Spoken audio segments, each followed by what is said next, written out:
రేణుకయ్యలమ్మ కళ్యాణ మహోత్సవం జరుగుతున్న సందర్భంగా తెలంగాణ రాష్ట్ర ప్రభుత్వం నుండి పట్టు వస్త్రాలు సమర్పించారు కొండ సురేఖ. మరికొంతమంది ప్రభుత్వ పెద్దలు అమ్మవారికి పట్టు వస్త్రాలు సమర్పించి కళ్యాణ మహోత్సవాన్ని వీక్షించారు. ప్రతి ఏటా వేల మంది భక్తులు అమ్మవారిని దర్శించుకునేందుకు బారులు తీరారు. ఇక్కడ కొలువైన రేణుకయ్యలమ్మ తల్లిని దర్శించుకుంటే జన్మతః వచ్చిన అష్ట కష్టాలు తీరడంతో పాటు అనేక సమస్యల నుండి బయటపడతారని అనాది కాలంగా భక్తులు నమ్ముతారు.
పరిపూర్ణమైన దివ్యానుగ్రహం ఉండాలని పుణ్యావకాశం అనే కార్యక్రమాన్ని ఆచార్య అర్చక స్వాములు ప్రారంభించబోతూ ఉన్నారు.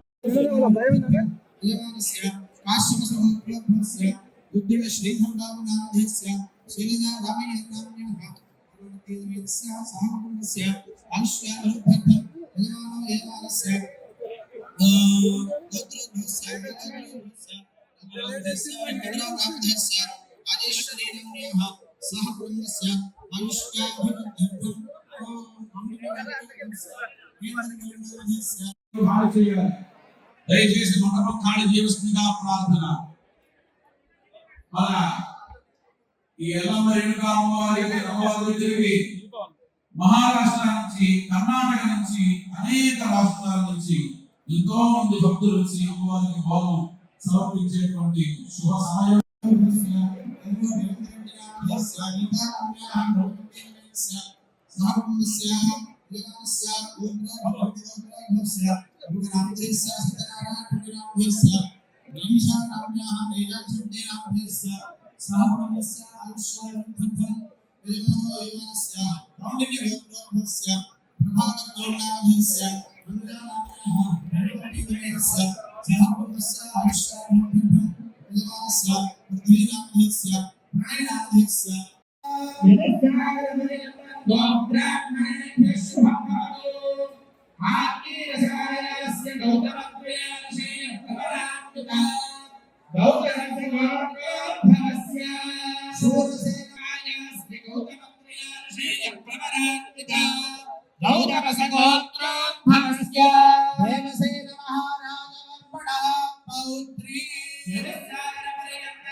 ఆషాఢ మాసం అంటే హైదరాబాద్ అంతా కూడా బోనాల సంబరాలతో అమ్మరాన్ని అడ్డుకుంటాయి.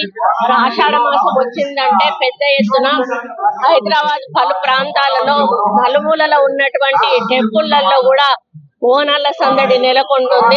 మరి బోనము అంటే భోజనం అని అర్థము. అమ్మవారికి కుండలో మరి పర్వన్నం వండుకొని వచ్చి అమ్మవారికి ఆరగించి వారి యొక్క మొక్కులు చెల్లించుకొని అదే విధంగా మళ్ళీ మాకు ఈ ప్రాబ్లం ఉంది తల్లి, నువ్వే మాకు అండగా ఉండాలి అని చెప్పి కోరుకొని మళ్ళీ వచ్చే సంవత్సరం బోనం వండుకొని రావడం ఒక ఆనవాయితీ. మరి ఇది ఇప్పుడు కాదు, ఎప్పుడో పూర్వీకుల నుంచి కూడా వస్తున్నటువంటి ఆనవాయితీ. ఎందుకు అంటే అప్పుడు గ్రామాల్లో కూడా కలరా అని అదని ఇదని ఒకలాంటి జబ్బులు వచ్చి ఊర్లు చనిపోయేటువంటి సందర్భం ఉండేది. ఆ సమయాల్లో అప్పటి పెద్దలు మరి ఇది ఏదో అమ్మవారి కొంటెతనము, అమ్మవారికి ఏదైనా చేస్తే గాని ఇటువంటివి ఆగుతాయి అనేటువంటి ఒక ఆలోచనతోటి ఈ కార్యక్రమాన్ని వాళ్ళు ప్రారంభించడం జరిగింది. అప్పటి నుంచి అమ్మవారు శాంతించి, ఎందుకంటే కొంతమంది అమ్మవార్లు బలిగోలుకుంటారు, అటువంటి అమ్మవార్లకు బలి ఇవ్వడమో లేకపోతే కొంతమంది అమ్మవార్లకు బోనం సమర్పించడము, ఈ విధంగా చేస్తూ అమ్మవార్లను సంతృప్తి పరిచి వారు ఎటువంటి మరి సమాజంలో ఎటువంటి కీడు జరగకుండా అందరూ కూడా ఆరోగ్యంగా ఉండే విధంగా, మరి అనుకున్న టైంలో వర్షాలు పడే విధంగా, రైతులకు పంటలు పండే విధంగా, మరి కరువు కాటకాలు రాకుండా ఉండే విధంగా మరి అమ్మవార్లను కొలవడం అలవాటు. మరి అదే విధంగా ఈ రోజు బాల్కంపేటలోని రేణుక ఎల్లమ్మ టెంపుల్ లో కూడా మరి మేము పట్టు వస్త్రాలు ప్రభుత్వం తరఫు నుంచి ఇవ్వడం జరిగింది. కళ్యాణ కార్యక్రమం నడుస్తా ఉంది. నాకు వరంగల్లో ఇంకో ప్రోగ్రాం ఉండడం వలన నేను వెళ్ళిపోతా ఉన్నాను. ఈ రోజు హైదరాబాద్ లో జరిగే ప్రతి టెంపుల్ కు కూడా మేము డబ్బులు పంపించడం జరిగింది. ప్రతి టెంపుల్ లో కూడా ప్రజలకు భక్తులకు అన్ని సౌకర్యాలు కూడా ఏర్పాటు చేయడం జరిగింది. మరి గతంలో జరిగినటువంటి ఏవైనా పొరపాట్లు ఉంటే అవి కూడా సరిదిద్దుకొని ఈసారి ఎక్కడ ఏ చిన్న సమస్య లేకుండా భక్తులందరూ కూడా ప్రశాంతంగా దైవ దర్శనం చేసుకొని వాళ్ళ యొక్క మొక్కులు చెల్లించుకొని సంతోషంగా ఇంటికి వెళ్లే విధంగా మన ముఖ్యమంత్రి గారు 20 కోట్ల రూపాయలు కూడా మంజూరీ చేయడం జరిగింది.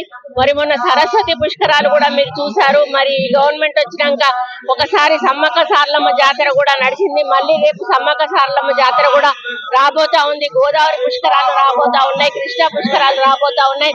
ఇవన్నీ కూడా తెలంగాణను అంటే ఎక్కడ రాజమండ్రి పుష్కరాలు అనేటువంటి మాట రాకుండా తెలంగాణలో పుష్కరాలు చూడాలి అనే పద్ధతిలో ఈ రోజు పుష్కరాలు జరిపించాలని మన ముఖ్యమంత్రి గారు ఆదేశించారు. వారు ఎన్ని డబ్బులు ఖర్చు అయినా సరే పెద్ద ఎత్తున తెలంగాణను మరి ఇక్కడికి భక్తులను ఆకర్షించాలి అని చెప్పి వారు ఒక ఆలోచనతో ఉన్నారు. కాబట్టి మా దేవాదాయ శాఖ మరి అన్ని శాఖలు కలుపుకొని మేము ఏదైతే ముఖ్యమంత్రి గారి ఆదేశాల మేరకు రాబోయే ప్రతి ఒక్క కార్యక్రమాన్ని కూడా విజయవంతం చేస్తూ భక్తులకు సౌకర్యం కల్పిస్తూ గుడులను అభివృద్ధి చేస్తూ పర్యాటక రంగాన్ని, గుడి యొక్క పర్యాటక రంగాన్ని పెంపొందించుకుంటూ మరి ముందుకెళ్తామని ఈ సందర్భంగా విన్నవించుకుంటూ ఈ రోజు బాల్కంపేట ఎల్లమ్మ కళ్యాణ సందర్భంగా ఇక్కడ విచ్చేసిన భక్తులందరికీ కూడా శుభాకాంక్షలు తెలియజేస్తూ అందరూ కూడా ఆయురారోగ్యాలు ఐశ్వర్యాలతో ఉండాలని